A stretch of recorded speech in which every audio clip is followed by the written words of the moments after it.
അശ്വിൻ ചേട്ടൻ ഇതൊക്കെ ആക്റ്റീവ് അല്ലേ സോഷ്യൽ മീഡിയ? ഇല്ല, ഞാൻ ആക്റ്റീവ് അല്ല. സ്നാപ്ചാറ്റിലാണ് പറയാം.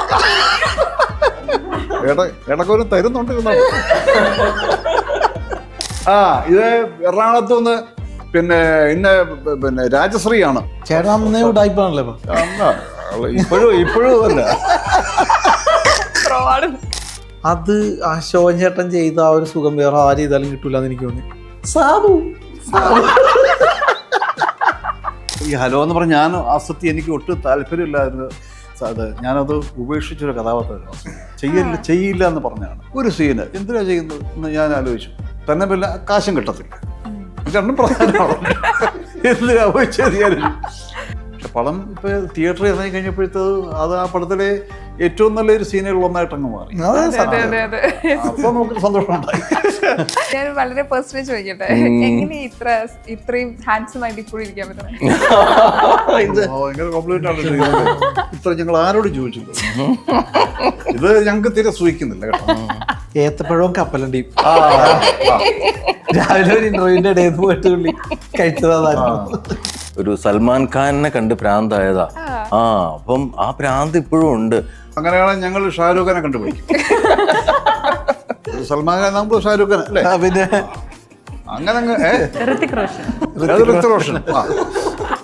നമ്മളിപ്പോ ഒരു ഫുഡ് കഴിക്കണമെങ്കിൽ പഴയ കാലഘട്ടത്തിലെ സിനിമയാണ് നമ്മൾ പ്ലേ ചെയ്യണേ. ഭക്ഷണം കഴിക്കുമ്പോഴല്ലോ നമ്മൾ അതിങ്ങനെ കണ്ട് അത് ആസ്വദിച്ച് അത് നമ്മുടെ ശരീരത്തിലേക്ക് ചെന്ന് ആവാഹിച്ച് അവൻ ചെന്നിട്ട് നമ്മൾ ആ ശരീരമായി മാറുകയാണത് അല്ലേ? ആ ഭക്ഷണം നമ്മുടെ ശരീരമായിട്ടാണ് മാറുന്നേ. ഇതൊക്കെ ഞാനിപ്പോ ഇവിടെ പറഞ്ഞില്ല. എൻ്റെ മുമ്പൊന്നും മക്കളൊക്കെ ഇത് കണ്ടുകൊണ്ട് ഇത് കഴിക്കുമ്പോൾ ഞാൻ ഒന്നും പറയാറില്ല. അതൊക്കെ ഈ പറഞ്ഞ പോലെ എല്ലാം അത് സ്വയം അതെങ്ങനെ അറിയുന്ന സ്വയം പറഞ്ഞു കൊടുക്കാൻ അറിയില്ല. രാവിലെ പറഞ്ഞ പഠിക്കട്ടെ. അതെ, എനിക്ക് തോന്നുന്നു അശോകൻ ചേട്ടന് ഇന്റർവ്യൂസിന് ഇപ്പൊ ഫാൻസ് കൂടിയിട്ടുണ്ട്. പക്ഷെ നേരിട്ടുള്ള ഫാൻസ് അങ്ങ് പോകും അല്ലേ? ഇന്റർവ്യൂസ് മാത്രമേ ഇതൊക്കെ ഉള്ളു, വേറൊന്നുമില്ല. അത് വേണ്ടാണോ പോയി ഇതൊക്കെ പറയാ. നീ എന്നാ പറയാ? എനിക്ക് അശോകൻ ചേട്ടനെ ഇമിറ്റേറ്റ് ചെയ്യോ? നമ്മളെ ഒരുപാട് പേര് ഇമിറ്റേറ്റ് കൊല്ലാറുണ്ടല്ലോ. ഇഷ്ടം പോലെ കൊല്ലാറുണ്ട് നമ്മളെ. അതൊക്കെ കണ്ട് ആസ്വദിക്കുകയാണോ ചെയ്യാ? അല്ലല്ല, ഇത് നല്ല രീതിയിൽ കറക്റ്റായിട്ട് ഒരു റിയലിസ്റ്റിക് ആയിട്ടൊക്കെ ചെയ്യുകയാണെങ്കിൽ നമുക്ക് ഇഷ്ടമാവും. അത് വിക്ഷേപിക്കുന്നത് മിമിക്രിയോട് എനിക്ക് ഇഷ്ടമല്ല. നമ്മളിപ്പോൾ പല ഈ മിമിക്രി ഒരുപാട് പേര് പറയാറുണ്ട്. ഇപ്പം നമ്മുടെ ഇപ്പോൾ ജീവിച്ചിരിക്കുന്ന വയസ്സായിട്ടുള്ള എല്ലാ സീനിയർ ആക്ടേഴ്സിനെയും മരിച്ചുപോയവരെയൊക്കെ വളരെ ആക്ഷേപിച്ച് സംസാരിക്കുന്നുണ്ട്. എനിക്കതിനോടൊട്ടും യോജിപ്പില്ല. ഇല്ലാത്ത ഡയലോഗും വളരെ ആഭാസകരമായ ഡയലോഗൊക്കെ പറഞ്ഞിട്ടുള്ള മിമിക്രി ഒരുപാടുണ്ട്. അത് ശരിക്കും നമുക്ക് ഒരിക്കലും അംഗീകരിക്കാൻ പറ്റില്ല. അതല്ല സത്യസന്ധമായ ഒരു കലയെന്ന് പറയുന്നത്, അതല്ല. ഹായ്, ഹലോ, നമസ്കാരം. സൈന സൗത്ത് പ്ലസിന്റെ എല്ലാ പ്രേക്ഷകർക്കും സ്വാഗതം. This is me Shijina Jose Prakash. അപൂർവ പുത്രന്മാർ എന്ന ഏറ്റവും പുതിയ ചിത്രത്തിന്റെ വിശേഷങ്ങളുമായിട്ട് ഈ സിനിമയുടെ ക്രൂ മെമ്പേഴ്സ് ആണ് ഇന്ന് എൻ്റെ കൂടെ ജോയിൻ ചെയ്യുന്ന. ഒരുപാട് സ്നേഹത്തോടെ സ്വാഗതം ചെയ്തു. നമസ്കാരം. നമസ്കാരം. ഈ പേര് പോലെ തന്നെ പോസ്റ്റേഴ്സും കുറച്ച് കൗതുകമുള്ളതാണ്. അപ്പോൾ എന്താണ് ഈ സിനിമ നമ്മളിങ്ങനെ ആലോചിക്കും, ഇങ്ങനെയാണോ കുറേ കൗതുകങ്ങളുണ്ട്. എന്താണ് ഈ സിനിമ പ്രേക്ഷകർക്ക് നൽകാൻ വേണ്ടി പോകുന്നത്? ആക്ച്വലി എൻ്റെ കണ്ടൻ്റാണ് എൻ്റെ ഹീറോ. അത് ഫസ്റ്റ് ഓഫ് ഓൾ ഞാൻ ഇതിൻ്റെ ഒരു ചെറിയ ത്രെഡിൽ നിന്ന് ഈ ഒരു വലിയ സിനിമയാക്കുന്ന ആ ഫുൾ ജേർണിയിൽ ഞാനുണ്ട്. അപ്പം അതിന് ഒരു പ്രേക്ഷക എന്ന രീതിയിലും ഒരു പ്രൊഡ്യൂസർ എന്ന രീതിയിലും ഇതിനകത്ത് ഓരോ എലമെൻറ്റും ഞാൻ എടുത്ത് നോക്കുമ്പോൾ ഭയങ്കര രസമാണ്. ആക്ച്വലി ഫണ്ണാണ്. എനിക്ക് ഭയങ്കര കോമഡി ഫിലിംസിനോടാണ് ഭയങ്കര താല്പര്യം. കാരണം ഇപ്പോഴത്തെ ഒരു ടെൻഷനും ആ ഒരു പോകുന്ന ജീവിത സാഹചര്യം വെച്ചിട്ട് നമുക്കൊരു നല്ല ചിരിപ്പടം വളരെ എന്നുവെച്ചാൽ അതാണ് ആൾക്കാർ പ്രതീക്ഷിക്കുന്നത്. ഈ ടെൻഷൻ പോയിട്ട് ത്രില്ലറും ഭയങ്കര ഹൊററും ഒക്കെ കണ്ടിട്ട് വീണ്ടും ടെൻഷൻ കൂട്ടാൻ ആരും ആഗ്രഹിക്കുന്നില്ല. സമാധാനപരമായിട്ട് സിനിമ കാണുക, ആ 2 മണിക്കൂർ എൻജോയ് ചെയ്തിട്ട് ഫാമിലിയോട് തിരിച്ചു പോവുക, അത്രേ ഉള്ളൂ. ആ ഒരു സംഭവം ഈ സിനിമയിലുണ്ട്. ഒത്തിരി നമ്മൾ അതുണ്ട് ഇതുണ്ട് എന്നൊന്നും ഞാൻ പറയുന്നില്ല. ഹാപ്പി ആയിട്ട് തിയേറ്ററിൽ പോയി കണ്ട് എൻജോയ് ചെയ്യാനുള്ള എല്ലാ എലമെൻസും ഈ സിനിമയിലുണ്ട്. ഓക്കെ, ഇപ്പം തന്നെ ഒരു ഫൺ മൂവി ആയിരിക്കും തിയേറ്ററിൽ നമ്മൾ പ്രതീക്ഷിക്കേണ്ടത്. ഇപ്പം 2 പേരുണ്ട് നായകന്മാരായിട്ട്. വിഷ്ണു ചേട്ടൻ്റെ പേര് പറയുമ്പോൾ തന്നെ ബിബിൻ ചേട്ടനെ നമ്മൾ ഓർക്കും. സോ കാസ്റ്റിംഗ് ഭയങ്കര ഗംഭീരമായിട്ടുണ്ട്. അതും ചേട്ടനയ്യന്മാരായിട്ടാണ് വരുന്നത്. അത് എത്രത്തോളം എക്സൈറ്റഡ് ആണ് ഈ ഒരു കഥാപാത്രം ചെയ്യാൻ? അല്ല, അത് ഭയങ്കര രസമാണ്. മീൻസ് ഞങ്ങൾ ഓൾറെഡി ഞങ്ങൾക്ക് എന്താ പറയുക, അങ്ങനത്തെ ഞങ്ങൾ ഒരുമിച്ചൊരു പടം ചെയ്യാന്ന് പറയുമ്പോൾ നമുക്ക് ആ ഏരിയ പിന്നെ സേഫ്. ഞങ്ങൾക്കൊരു കെമിസ്ട്രി ഓൾറെഡി നമുക്ക് അറിയാം അതെങ്ങനെയാവുന്നത്. പിന്നെ ഇതിൽ ലാലുച്ചായൻ്റെ മക്കളായിട്ടാണ്. അപ്പോൾ ലാലുച്ചായനായിട്ട് എങ്ങനെയാവും എന്നുള്ളതൊക്കെ നമുക്ക് അത് വന്നു കഴിഞ്ഞിട്ടല്ലേ അറിയുള്ളൂ. അതെ. അതേപോലെ അശോകൻ ചേട്ടൻ. പക്ഷെ ഇതൊക്കെ നമ്മൾ ലൊക്കേഷനിൽ വന്നു കഴിയുമ്പോൾ തന്നെ എല്ലാവരുമായിട്ട് പെട്ടെന്ന് ജെല്ലാവുകയും ഞങ്ങളെല്ലാവരുടെയും ആ ഒരു കെമിസ്ട്രി നല്ല രസമായിട്ട് വന്നിട്ടുണ്ടെന്നുള്ളതാണ്. നമ്മൾ ഡബിന് കാണുമ്പോൾ നമുക്ക് എല്ലാവർക്കും ഭയങ്കര പോസിറ്റീവാണ്. ചില പടം നമുക്ക് ഡബിന് ചെല്ലുമ്പോൾ തന്നെ അറിയാം ഇത് സെറ്റായി എന്നുള്ളൊരു ഫീലുണ്ട്. അപ്പം അങ്ങനെ വളരെ കോൺഫിഡൻസോട് കൂടി കാണുന്നൊരു സിനിമയാണ് അപൂർവപുത്രന്മാർ. മലയാള സിനിമയിൽ നമ്മൾ കണ്ടത് വെച്ചിട്ട് ഏറ്റവും കൂളസ്റ്റ് ഡാഡി എന്നൊക്കെ പറയുകയാണെങ്കിൽ നമുക്ക് ലാലുച്ചേട്ടനായി ഉദ്ദേശിക്കുക. ശരിക്കും ഇതൊരു സൂപ്പർ കൂൾ ഫാദർ ആയിട്ടാണോ ലാലു? അതെ, പുള്ളി ഒരു രക്ഷയില്ല, പൊളിയാണ്. ഇവരെ എപ്പോഴും അങ്ങോട്ടും ഇങ്ങോട്ടും മെക്കിട്ട് ഇറങ്ങലും. ഈ പഴയ ഒത്തിരി വർഷത്തെ പരിചയം ഉണ്ടെങ്കിൽ നമ്മൾ സെറ്റിലും അതുപോലെ ചെയ്യും. ഇപ്പൊ എനിക്ക് ധീരന്റെ ഇന്റർവ്യൂ കഴിഞ്ഞതിന് ശേഷം ഏറ്റവും കൂടുതൽ ഈ പറഞ്ഞ ഒരുപാട് പേര് ഇപ്പോഴും ഇത്രയും ഏജിൽ ഫ്രീക്കായിട്ട്, അതായത് സംസാരത്തിലും അതായത് കാഴ്ചയിലും അത് മെയിൻറ്റെയിൻ ചെയ്യാന്ന് പറയുന്നത് ചില്ലറ കാര്യമല്ല. സോ ഇപ്പം എനിക്കൊന്ന് അശോകൻ ചേട്ടന് ഇന്റർവ്യൂസിന് ഇപ്പൊ ഫാൻസ് കൂടിയിട്ടുണ്ട്. പക്ഷെ നേരിട്ട് ഫാൻസ് അങ്ങ് പോകും അല്ലേ? ഇന്റർവ്യൂസ് മാത്രമേ. ഇപ്പൊ കൂട്ടത്തിൽ തന്നെ നോക്കുകയാണെങ്കിൽ ഏറ്റവും കൂടുതൽ കോസ്റ്റ്യൂമിലായാലും ഭയങ്കരമായിട്ട് ഓരോ ഇന്റർവ്യൂവിനും ഭയങ്കര രസമായിട്ടാണ് വന്നിരിക്കുന്നത്. ഇതൊക്കെ ഉള്ളു, വേറൊന്നുമില്ല. കോസ്റ്റ്യൂം മാത്രമേ ഉള്ളൂ. ഇപ്പം ഇതേപോലെ തന്നെ വ്യത്യസ്തമായിട്ടുള്ള കഥാപാത്രങ്ങളോട് ഞങ്ങൾ ഞെട്ടിച്ചുകൊണ്ടിരിക്കുകയാണ്. ഈ ആർഡിക്സിന് മുൻപ് ആർഡിക്സിന് ശേഷം എടുത്തു നോക്കുകയാണെങ്കിൽ പിന്നീട് വന്ന എല്ലാ കഥാപാത്രങ്ങളും ഞെട്ടിക്കുന്നതായിരുന്നു പെർഫോമൻസ് വെച്ചിട്ട്. ഇതിൽ എന്താണ്, ഇതിലും ഞാൻ ഓൾറെഡി കഥകളോ ക്യാരക്ടേഴ്സൊക്കെ ചോദിച്ച് മനസ്സിലാക്കിയിട്ടുണ്ടായിരുന്നു. ഈ സിനിമയിൽ ഒരു ഞെട്ടിക്കാൻ പോകുന്ന ഒരു കഥാപാത്രമാണെന്ന് മനസ്സിലാക്കി. അതെ, ഇതിലെ ഈ എന്താ പറയാ, അതെ ഈ പടത്തിലെ ഒരു രസമുള്ള ഇവരുടെ ഈ ഒരു അപൂർവ പുത്രന്മാരുടെ ഒരു ദൗത്യത്തിൽ പങ്കാളിയാവുന്ന ഒരു ക്യാരക്ടറാണ്. അപ്പിയറൻസ് വൈസും ഒക്കെ അതെ ഒരു പുതുമ ഈ ക്യാരക്ടറിനുണ്ട്.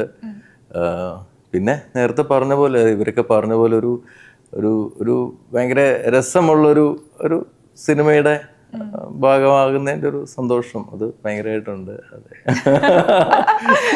ഞാൻ വളരെ പേഴ്സണലി ചോദിക്കട്ടെ, എങ്ങനെ ഇത്രയും ഹാൻഡ്സം ആയിട്ട് ഇപ്പോഴും ഇരിക്കാൻ പറ്റണം?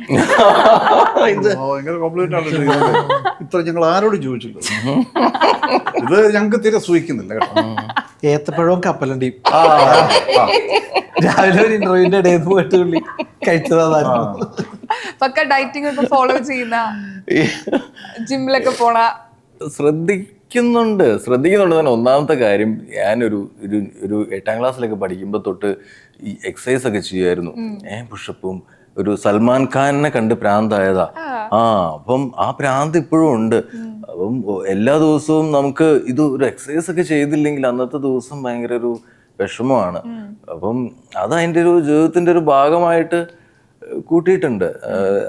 അതുകൊണ്ട് അതെ, ഒരുപാട് തീർത്തൊന്നും പോകാണ്ടൊക്കെ ശ്രദ്ധിക്കുന്നു. അത് തന്നെ. അങ്ങനെയാണ് ഞങ്ങൾ ഷാരൂഖ് ഖാനെ കണ്ടുപിടിക്കും. സൽമാൻ ഖാൻ നമ്മൾ ഷാരൂഖ് ഖാൻ അല്ലേ? പിന്നെ അങ്ങനെ റോഷൻ. പക്ഷെ അശ്വൻ ചേട്ടൻ ഇപ്പം ഭയങ്കരമായിട്ട് ഇപ്പൊ പുതിയ ആളുകളെയൊക്കെ ഭയങ്കരമായിട്ട് ശ്രദ്ധിക്കുന്ന, അവരെ ഇൻഫ്ലുവൻസ് ചെയ്യുന്ന ആളുകളാന്ന് തോന്നിയിട്ടുണ്ട്. ഇപ്പോഴത്തെ താരങ്ങളൊക്കെ ഇൻഫ്ലുവൻസ് ചെയ്യാറുണ്ടോ ശരിക്കും? അവർ ചെയ്യുന്ന കാര്യം, ഇപ്പൊ കോസ്റ്റ്യൂം, അവർ പറയുന്ന കാര്യങ്ങൾ, അവരുടെ സിനിമകള്, അതൊക്കെ ഇൻഫ്ലുവൻസ് ചെയ്യാറുണ്ടോ? ഞാൻ ഇറങ്ങുന്ന മിക്കവാറും സിനിമകൾ ഞാൻ കാണും. ഞാൻ ഇല്ലാത്ത പടങ്ങളും മിക്കവാറും എല്ലാ സിനിമകളും കാണും. ഞാൻ മലയാളം കാണും, തമിഴ് കാണും, പിന്നെ ഹിന്ദിയും ഇടയ്ക്ക് കാണാറുണ്ട്, ഇംഗ്ലീഷ് പടങ്ങളും കാണും. കോസ്റ്റ്യൂംസ് എല്ലാം ശ്രദ്ധിക്കും. പിന്നെ നമ്മൾ സിനിമയിലായിട്ട് അഭിനയിക്കുമ്പം, നമ്മൾ ജോലി ചെയ്യുമ്പോൾ നമ്മൾ ഈ കോസ്റ്റ്യൂംസ് ആ ക്യാരക്ടർ അനുസരിച്ച് നമുക്ക് ചെയ്യാൻ പറ്റുള്ളൂ. നമുക്ക് ഇഷ്ടമുള്ളൊരു കോസ്റ്റ്യൂം ഇട്ടേ നമ്മളൊരു ക്യാരക്ടർ ചെയ്യാൻ പറ്റില്ല. ഇപ്പം അങ്ങനത്തെ വളരെ നല്ല കോസ്റ്റ്യൂംസ്, ഭംഗിയുള്ള രസമുള്ള കോസ്റ്റ്യൂംസ് ഇട്ട് സംഭവമാണെങ്കിൽ അത് ഒരു ഇഷ്ടം ഉണ്ടാവും. നമുക്ക് ഇഷ്ടപ്പെട്ട വേഷം കോസ്റ്റ്യൂമിൽ ഒരു സന്തോഷം ഉണ്ടാവുമല്ലോ. അതാരെയും. പക്ഷേ ചില മോഹങ്ങളായിട്ടൊക്കെ വരുമ്പം ചിലപ്പം ഒരു പിഷക്കാരൻ റോളാണെങ്കിൽ നമുക്ക് ഇഷ്ടമുള്ള ഉടുപ്പ് ഇടാൻ പറ്റത്തില്ല. ആഗ്രഹം മാത്രമേ പറ്റൂ. അപ്പം ഞാനിപ്പോൾ ആദ്യ സിനിമ വരുമ്പോൾ തലമുടി എല്ലാം വെട്ടി, ഭയങ്കര പ്രശ്നം വരും. ഞാൻ വിചാരിച്ചും സ്റ്റെപ്പ് കട്ടൊക്കെ ചെയ്യുന്നത്, സ്റ്റെപ്പ് കട്ട് വന്നത് അതിപ്പോൾ ഇതൊക്കെ ആയിരിക്കും. ഞാൻ വലിയ സുന്ദരാന്നുള്ള തെറ്റിദ്ധാരണയായിരുന്നു അതുവരെ ഉണ്ടായിരുന്നു. അത് മാറി കിട്ടി. അപ്പോൾ ഇങ്ങനെയൊക്കെ സിനിമയൊക്കെ ഇതാണോ എന്നൊരു ധാരണ എനിക്കുണ്ടായിരുന്നു. നല്ല ഗ്ലാമറുള്ളതല്ലേ. പിന്നെ നമ്മളിതൊക്കെ, കാരണം ഞാൻ സുന്ദരനാണ്, അതുകൊണ്ട് ഇങ്ങനെയൊക്കെ എന്നെ ചെയ്തല്ലോ എന്നുള്ളതാണ് നമ്മുടെ വിഷമം. പക്ഷെ അല്ല എന്നുള്ളത് അതോടെ തെളിഞ്ഞു കഴിഞ്ഞല്ല എന്നുള്ളത്. അപ്പോൾ അതാണ് ഓരോ കഥാപാത്രം അനുസരിച്ചൊക്കെ നമ്മൾ ചില രൂപഭാവങ്ങൾ, പക്ഷേ സിനിമയിൽ അത് വരുത്തിയേ പറ്റുള്ളൂ. നിങ്ങളിപ്പോൾ സക്സസ് ആയിട്ട് നിങ്ങളുടെ കരിയറിൽ സക്സസ് ആയിട്ട് നിൽക്കുന്ന ആളുകളാണ്. നിങ്ങളുടെ ലൈഫിൽ എപ്പോഴെങ്കിലും ഈ നമ്മുടെ സിനിമയുടെ പേര് പോലെ തന്നെ ഈ അപൂർവ പുത്രന്മാരാണ്, അല്ലെങ്കിൽ നിങ്ങളുടെ പാരൻസ് നീ ഒരു അപൂർവ പുത്രനാണ് പുത്രിയാണ്, അങ്ങനെ പറഞ്ഞ എന്തെങ്കിലും മൊമെന്റ്സ് ഉണ്ടാവും? ഇതിനകത്ത് സത്യത്തിൽ ഇതിനകത്തെ അപൂർവപുത്രന്മാരെന്നുള്ള കറക്റ്റാണ്. ഇവർ രണ്ടുപേരോട് ചെയ്യുന്ന കുറേ സംഭവങ്ങൾ അതിനകത്ത്, അതാണ് എൻ്റെ ഹൈലൈറ്റ് എന്ന് പറയുന്നത്. അപൂർവമായിട്ടുള്ള കാര്യമാണ് അത്. സിനിമ കാണുമ്പോഴേ അറിയാൻ പറ്റുള്ളൂ. റിയൽ ലൈഫിൽ അങ്ങനെ ആരെങ്കിലും പറഞ്ഞിട്ടുണ്ടോ? പക്ഷെ എനിക്ക് സ്വയം തോന്നിയിട്ടുണ്ട്, ശരി ഞാൻ ഇച്ചിരി അപൂർവമുള്ള ആരതി ഒരു ആക്ടറും കൂടിയാണ് കേട്ടോ. ആങ്കറാണ്, ആക്ടറാണ്. നമ്മുടെ മലയാള സിനിമയിൽ ഒരു ലേഡി പ്രൊഡ്യൂസറും കൂടി കിട്ടിയിരിക്കുകയാണ്. ഫാമിലി അച്ഛൻ സിനിമകൾ പ്രൊഡ്യൂസ് ചെയ്തിട്ടുണ്ട് കുറേ മുമ്പാണ്. പക്ഷേ ഇപ്പം അങ്ങനെ ആരുമില്ല ഫാമിലിയിൽ. ഫിലിമിലോട്ട് ഞാൻ മാത്രമേ ഉള്ളൂ. ചെറുതായിട്ടൊരു ഉള്ളിലൊരു പാഷൻ ഉണ്ടായിരുന്നു, പക്ഷേ അത് ആക്ടിങ് ആയിരുന്നു പണ്ടിഷ്ടം. പക്ഷേ അതത്രയ്ക്കും നമുക്കത്ര ഫീസിബിൾ അല്ല എന്ന് തോന്നിയപ്പോൾ പിന്നെ ഞാൻ അതിൻ്റെ ബാക്ക് എൻഡിലോട്ട് വരാമെന്ന് വിചാരിച്ചു. അപ്പോൾ ഡയറക്ഷനായിരുന്നു പിന്നെ ഇഷ്ടം, പ്രൊഡക്ഷൻ അല്ലായിരുന്നു ഇഷ്ടം. പക്ഷെ അത് ഈ പറയുന്ന പോലെ ഈസി അല്ല, നമ്മൾ ഒത്തിരി അതിൻ്റെ പുറകിൽ നിൽക്കണം എന്നുള്ളത് കൊണ്ട് കുറച്ച് കാര്യങ്ങളൊക്കെ ഒന്ന് മാറ്റി വെച്ചിട്ട് ഇനി അതിലേക്ക് ഫോക്കസ് ചെയ്യും. ഇപ്പം പ്രൊഡക്ഷൻ ഞാനൊന്ന് ട്രൈ ചെയ്ത് നോക്കി. ഇപ്പം നേരത്തെ പറഞ്ഞ പോലെ ട്രൈ ചെയ്ത് നോക്കി. അപ്പം ഇനി വീട്ടിൽ അച്ഛൻ അപൂർവ പുത്രിയാണോ എന്ന് സിനിമ ഇറങ്ങിയിട്ട് പറയും. നല്ല രീതിക്കോ അല്ലെങ്കിൽ മോശമായിട്ട് അപ്പം പറയും. പക്ഷെ എനിക്ക് ഉറപ്പാണ്, കാരണം ഞാൻ പറയില്ല, നമുക്ക് ഇപ്പം ഈ ലേഡീസ് ഈ ഒരു ഇൻഡസ്ട്രിയിൽ വളരെ കുറവ്, ഐ മീൻ പ്രൊഡക്ഷൻ സൈഡിൽ. പക്ഷേ എൻ്റെ ഈ ഒരു ഡ്രീമിനെ ഒരുപാട് ഹെൽപ്പ് ചെയ്ത് സപ്പോർട്ട് ചെയ്തത് എൻ്റെ ഫാദറാണ്.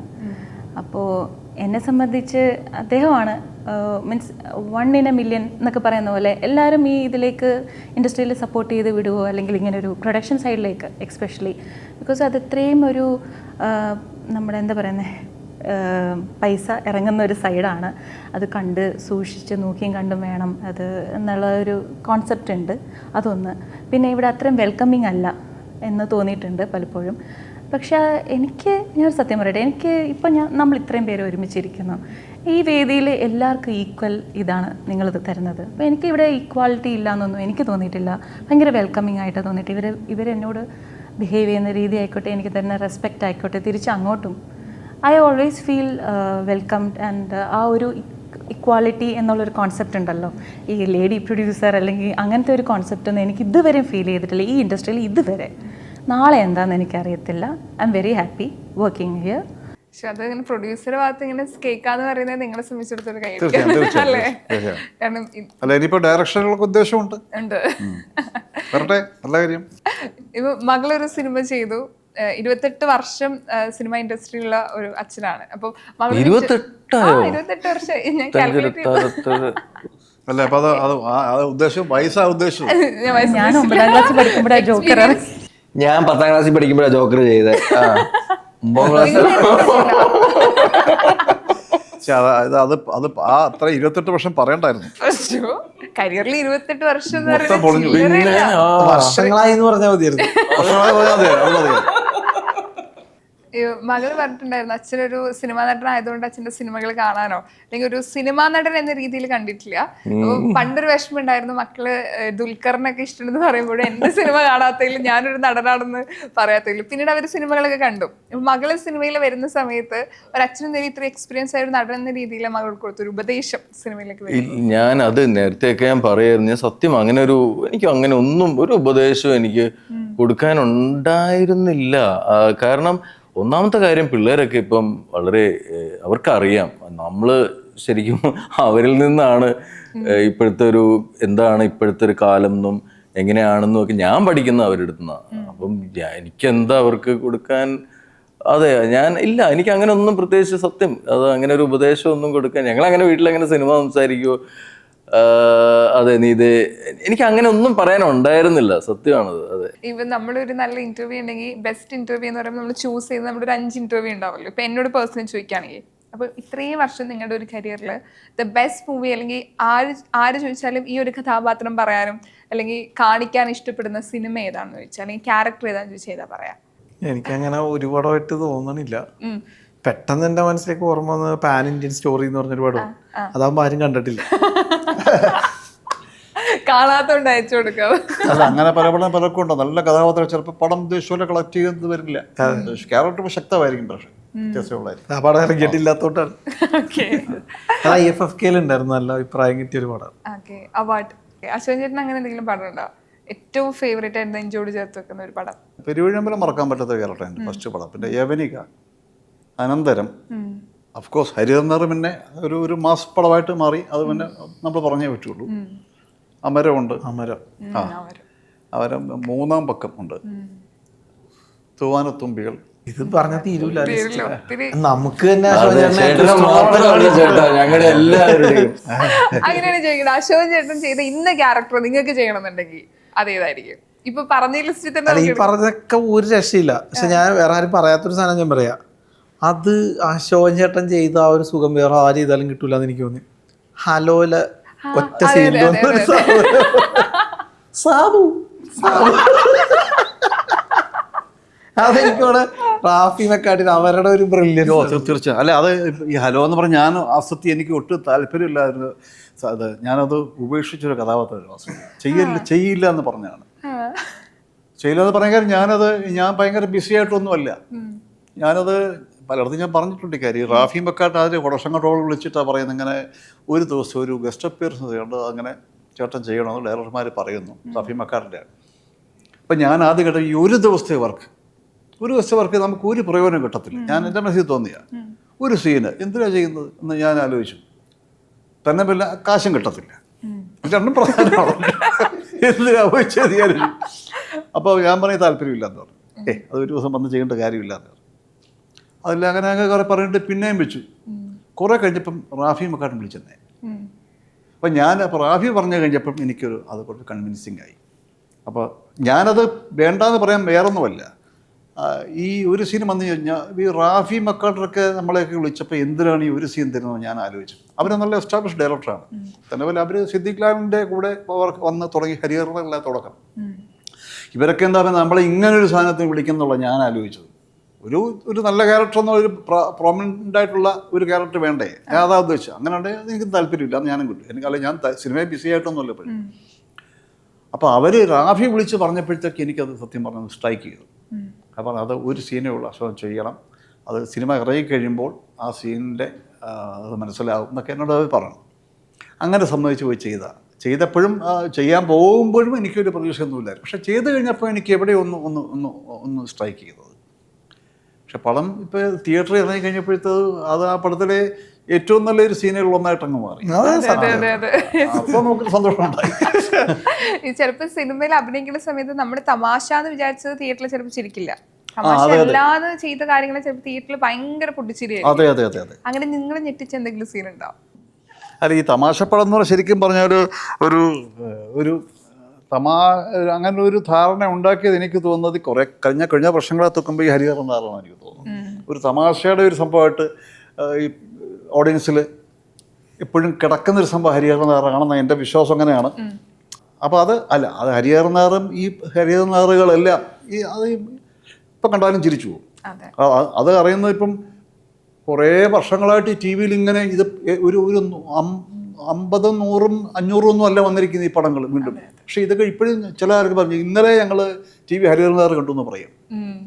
അന്ന് ഹരിഹരനാർ ഇറങ്ങിയ സമയത്ത് ജനിച്ചിട്ടില്ലാത്ത പിള്ളേർ ഇപ്പം കണ്ടിട്ട് പറയുന്നുണ്ട്. അപ്പോൾ അത് ഞങ്ങളെ സംബന്ധിച്ചൊരു വലിയൊരു അപ്രീസിയേഷൻ. അത് അങ്ങനെ എക്കാലവും ചിരിക്കുന്ന ഒരു സിനിമ എന്ന് പറഞ്ഞാൽ. അല്ല, അതിനുമുമ്പ് ഒരുപാട് തമാശപ്പടം ഞാൻ ജനിക്കുന്നതിന് മുമ്പ് ഒരുപാട് തമാശപ്പടം കണ്ടിട്ടുണ്ട്. അന്ന് പിന്നെ പ്രേം നസീർ സാറൊക്കെ അഭിനയിച്ചാൽ ഭയങ്കര അടൂർ ഭാഷിയുടെ ബഹദൂർ ടീമൊക്കെ ഭയങ്കര വന്നത്തെ. രഹസ്യരാത്രി, ഹലോ ഡാർലി എന്നൊക്കെ കുറേ പടമുണ്ട്. ഇങ്ങനെ ഒരുപാട് പടമുണ്ടെന്ന് അതൊക്കെ ഞങ്ങൾ അതൊക്കെ ഇപ്പോൾ കണ്ടാലും ചിരിക്കും കേട്ടോ. നിങ്ങൾ ഇപ്പോഴത്തെ തലമുറ ചിരിക്കുമെന്ന് എനിക്കറിയില്ല. ഞങ്ങളൊക്കെ ഇപ്പോൾ കണ്ടാലും ചിരിക്കും. പിന്നെ സിനിമകളിലൊക്കെ അന്നത്തെ 60, 70 സിനിമകൾ എപ്പോഴും ഓർത്ത് പറയാവുന്നൊരു സിനിമ എന്ന് പറഞ്ഞത് ചെമ്മീനാണ്. ചെമ്മീൻ തകഴിയുടെ അതിഗംഭീരമായ നോവലാണ്. അന്ന് സ്വർണ്ണ മെഡൽ കിട്ടിയ പ്രസിഡന്റ് കഴിയുന്നത്. അതിൽ ഓരോ കഥാപാത്രങ്ങളും ശക്തമാണ്. ഇന്ന് കണ്ടാൽ ആ പടം മോശം പറയാൻ പറ്റില്ല. ചെമ്മീന് ശേഷം പിന്നെ ഒരു കടൽ കഥ വരുന്ന അമരമാണ്. നമ്മുടെ മനസ്സിൽ ചെമ്മീൻ ഇങ്ങനെ കിടക്കുക ഇപ്പോഴും.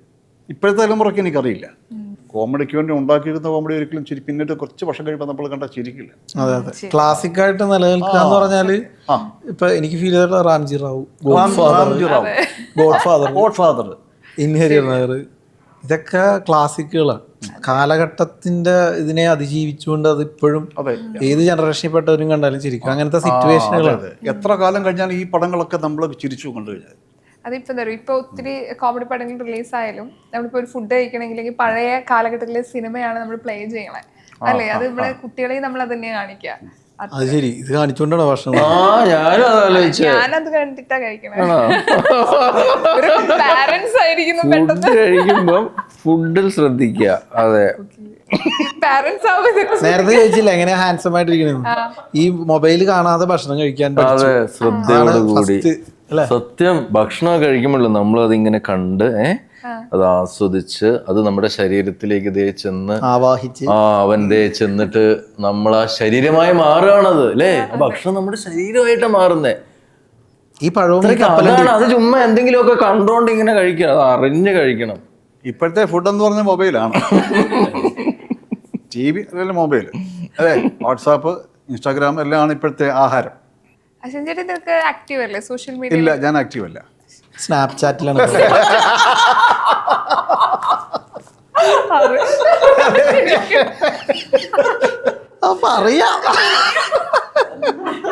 ഇടക്കൊരു തരുന്നുണ്ടിരുന്നോ? നിങ്ങളൊരു സ്ട്രിക്റ്റ് അച്ഛന്മാരാണോ? ഇപ്പൊ എനിക്ക് 3 അച്ഛന്മാരെ പെട്ടെന്ന് ഞാൻ കണ്ട പോലെ ആയിപ്പോയി. സ്ട്രിക്റ്റ് അച്ഛന്മാരാണോ ശരിക്കും? അല്ല, കള്ള അച്ഛന്മാരല്ലേ. ഇതൊക്കെ ഞാൻ ഇപ്പൊ ഇവിടെ പറഞ്ഞില്ല, എന്റെ മുമ്പൊന്നും മക്കളൊക്കെ ഇത് കണ്ടുകൊണ്ട് ഇത് കഴിക്കുമ്പോ ഞാൻ ഒന്നും പറയാറില്ല. അതൊക്കെ ഈ പറഞ്ഞ പോലെ എല്ലാം അത് സ്വയം അറിയുന്ന. അതെങ്ങനെ അറിയുന്ന സ്വയം പറഞ്ഞു കൊടുക്കാൻ അറിയില്ല. രാവിലെ പറഞ്ഞ പഠിക്കട്ടെ.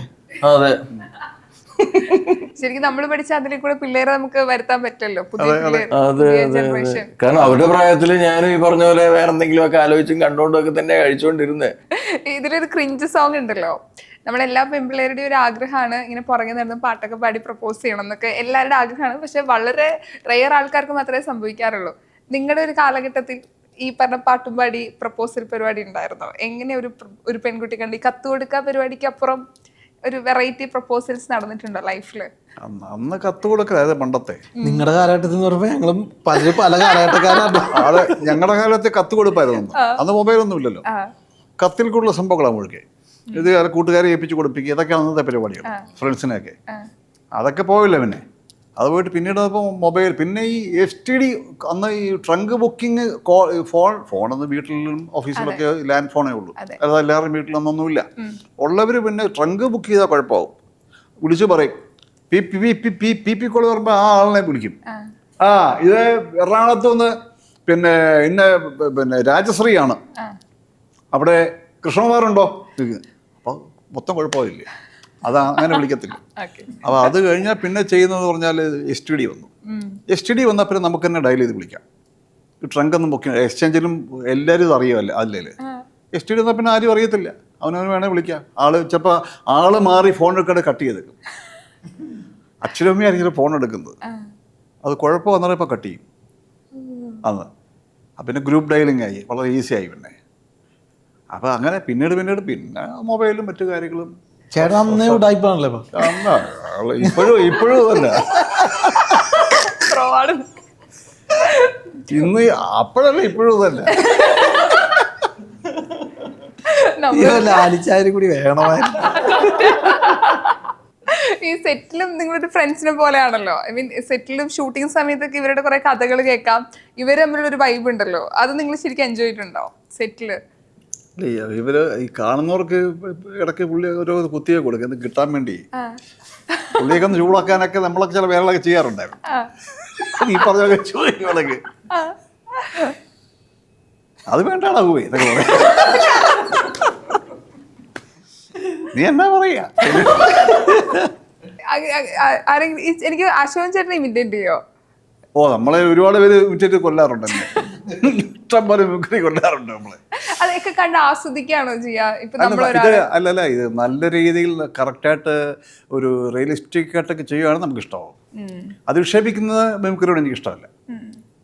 ആക്ഷേപിച്ച് കളിയാക്കി ചെയ്യുന്നവരോട് നമുക്ക് താല്പര്യമൊന്നുമില്ല. അതല്ല അനുകരണം എന്ന് പറയുന്നത്, മിമിക്രി എന്ന് പറഞ്ഞാൽ സ്വാഭാവികമായിട്ട് ഉള്ളതിൽ നിന്ന് സ്വല്പം കൂട്ടി കാണിക്കുക എന്നുള്ളത് അട്രാക്റ്റ് ചെയ്യാൻ വേണ്ടി, മനസ്സിലാകാൻ വേണ്ടി, ശ്രദ്ധ കിട്ടാൻ വേണ്ടി, ചിരി കിട്ടാൻ വേണ്ടി കാണിക്കും. പക്ഷെ അത് അരോചകമായിട്ട് ചെയ്യുന്നതുകൊണ്ട് എനിക്ക് യോജിപ്പില്ല. മിമിക്രി നന്നായിട്ട് കാണിക്കണം, അങ്ങനെയുള്ള പദങ്ങൾ ഉപയോഗിക്കുക. നമ്മളിപ്പോൾ പല ഈ മിമിക്രി ഒരുപാട് പേര് പറയാറുണ്ട്. ഇപ്പം നമ്മുടെ ഇപ്പോൾ ജീവിച്ചിരിക്കുന്ന വയസ്സായിട്ടുള്ള ഉള്ള സീനിയർ ആക്ടേഴ്സിനെയും മരിച്ചുപോയവരെയൊക്കെ വളരെ ആക്ഷേപിച്ച് സംസാരിക്കുന്നുണ്ട്. എനിക്കതിനോടൊട്ടും യോജിപ്പില്ല. അങ്ങനെ ഒരിക്കലും അങ്ങനെ ചെയ്യാൻ പാടില്ല. അത് അധിക്ഷേപമാണത്, പരിഹസിക്കുകയാണ് ചെയ്യുന്നത്. ഇല്ലാത്ത ഡയലോഗും വളരെ ആഭാസകരമായ ഡയലോഗൊക്കെ പറഞ്ഞിട്ടുള്ള മിമിക്രി ഒരുപാടുണ്ട്. അത് ശരിക്കും നമുക്ക് ഒരിക്കലും അംഗീകരിക്കാൻ പറ്റില്ല. അതല്ല സത്യസന്ധമായ ഒരു കലയെന്ന് പറഞ്ഞാൽ അതല്ല. അതെ അതെ, ഇപ്പൊ ഡിറ്റോ ആയിട്ട് സൗണ്ട് എടുക്കുന്ന അതാണ് ഇപ്പോഴത്തെ ഒരു ട്രെൻഡ്. അതുകൊണ്ട് വലിയ മിമിക്രി ഡിറ്റോ കിട്ടാത്തവരൊക്കെ പരിപാടി നിർത്തി.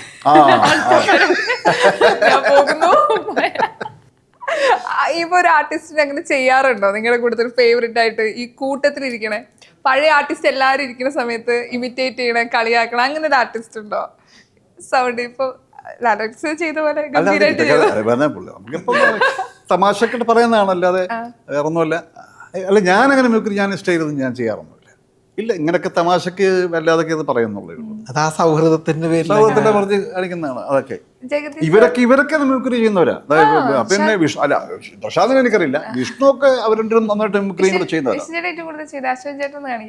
അശോകനെന്ന് ഞാൻ ചെയ്തിട്ടില്ല. ഞാൻ പണ്ട് ചെയ്തേക്കുന്ന കോട്ടയം പ്രദീപേട്ടൻ്റെ ഒക്കെയാണ് സൗണ്ട് ചെയ്തോണ്ടിരുന്നത്. അത് ഞാൻ നിർത്തി. അതാ ഞാൻ പറഞ്ഞത്, ഇപ്പൊ കൃത്യമായിട്ട് ശബ്ദം അനുകരിക്കുന്ന ആൾക്കാരുടെ പരിപാടികൾ കണ്ട് നമ്മൾ അതിനോട് ട്യൂണ്ടായി. ഇനി ഇത് ചെയ്തു വെറുതെ അച്ചറാവും. ഇത് പഴയ സിനിമകളെ നമ്മളിപ്പോൾ കാണുന്നത് റീൽസിലൂടെയാണ്. ഇപ്പം അനന്തര സിനിമയിൽ എപ്പോഴും ട്രെൻഡിങ് ആയിട്ട് പോകുന്നത് ഒരു ബസ്സിൽ ശോഭന നോക്കുന്ന ഒരു സീനുണ്ട്. അത് കാണുമ്പോഴേക്കും ഇപ്പം ഞാൻ ജനിക്കുന്നതിന് മുമ്പ് ഇറങ്ങിയ സിനിമയാണ് എങ്കിൽ ആ സിനിമയുടെ സീൻ നമ്മൾ സിനിമ കണ്ടില്ലെങ്കിൽ നമ്മൾ എന്തിനായിരിക്കും നോക്കുന്നുണ്ട്, പുതിയ കഥ നമ്മളായിട്ട് ചിന്തിച്ചു കൂട്ടും. അത് ആളുകളിലേക്ക് നമ്മുടെ പഴയ സിനിമകൾ എത്തുന്നു, പഴയ സിനിമകൾ കാണാൻ കുട്ടികൾ താല്പര്യം പ്രകടിക്കുന്നു. അത് ഇപ്പോഴത്തെ റീൽസ് കാരണം അങ്ങനെയും ചില ഗുണങ്ങളുണ്ട് എന്ന് ചിന്തിക്കാറുണ്ടോ? അല്ല, ഇപ്പോഴത്തെ തലമുറയിൽ കാണുന്നല്ലോ, ഈ സിനിമയൊക്കെ കാണുന്നല്ലോ എന്നൊരു സന്തോഷം നമുക്കുണ്ട്. കാരണം ഇത് അന്ന് ആ സിനിമ ശരിക്കും വളരെ ഒരു ഓഫ് ബീറ്റ് സിനിമയാണ്. അതിനകത്ത് പറയുന്നത് പാട്ടില്ല, മറ്റേ ഈ സ്റ്റണ്ടും ഒരു കാറോട്ടം അങ്ങനെയുള്ള പരിപാടി ഒന്നുമില്ല അതിനകത്ത്. അല്ല, എന്നിട്ട് തന്നെ ആ പടം ഇന്ന് റീലായിട്ട് വരുമ്പോൾ ഇന്നത്തെ തലമുറ കാണുന്നല്ലോ എന്നുള്ളൊരു വലിയ സന്തോഷം ഞങ്ങൾക്കുണ്ട് അതിനകത്ത്. ഇപ്പം പിന്നെ ആ ബസ്സിലെ സീക്വൻസുകളൊക്കെ ഈ ശരിക്കും കുറേ വേറെ പാട്ടൊക്കെ ഇട്ടുണ്ടാകും സംഭവം ഇന്ന്. അല്ല, പാട്ടൊന്നും പരിപാടി അതിനകത്തില്ല, പക്ഷെ അതുകൊണ്ട് റീച്ച് ആവുന്നുണ്ട്. യങ്സ്റ്റേഴ്സൊക്കെ ഈ ഇദ്ദേഹത്തെ പടം ചോദിക്കുന്നുണ്ട്. അറിയാത്തവർ അതിനകത്ത് പാട്ടുണ്ടെന്ന് വിചാരിക്കുന്നുണ്ട്. അങ്ങനെയൊക്കെ പല പടങ്ങളിലും അത് ഒരു പ്രചോദനമാണ്, നല്ലൊരു ഒരു എൻകറേജ്മെൻ്റാണ് വാസ്തവത്തിലത്. നമ്മുടെ എന്തായാലും സിനിമ അപൂർവ പുത്രന്മാർ, എനിക്കൊന്ന് സോങ് റിലീസ് ആയപ്പോഴും പോസ്റ്റേഴ്സ് കാണുമ്പോഴും നിങ്ങളുടെ ഈ കോൺഫിഡൻറ്റിലുള്ള സംസാരം കേൾക്കുമ്പോഴും ഞങ്ങൾക്ക് ഉറപ്പാണ് തിയേറ്ററിൽ ഇതൊരു ഉഗ്രൻ പടമായിട്ട് മാറാൻ വേണ്ടി പോവാണ്. അപ്പോൾ ഒത്തിരി പ്രതീക്ഷയുള്ള സിനിമയാണെന്ന് അറിയാം. കേൾക്കുമ്പോൾ ഞങ്ങൾക്കും പ്രതീക്ഷ ഏറെയാണ്. അപ്പോൾ എല്ലാവിധ ആശംസകളും നേരാണ്. അപ്പോൾ പ്രേക്ഷകരോട് എന്താ പറയാനുള്ളത്? പറയട്ടെ. അല്ല, അത് തീർച്ചയായിട്ടും ചിരിക്കാനുള്ള ഒരു സിനിമയാണ്. ഫാമിലി ആയിട്ട് വന്ന് എല്ലാവരും ഈ സിനിമ കാണണം. അപ്പൊ ഞങ്ങൾ കാത്തിരിക്കുകയാണ് തിയേറ്ററിൽ വന്ന് സിനിമ കാണാൻ വേണ്ടിയിട്ട്. അപ്പൊ എല്ലാവിധ ആശംസകളും നേരുന്നു. Thank you so much. Thank you.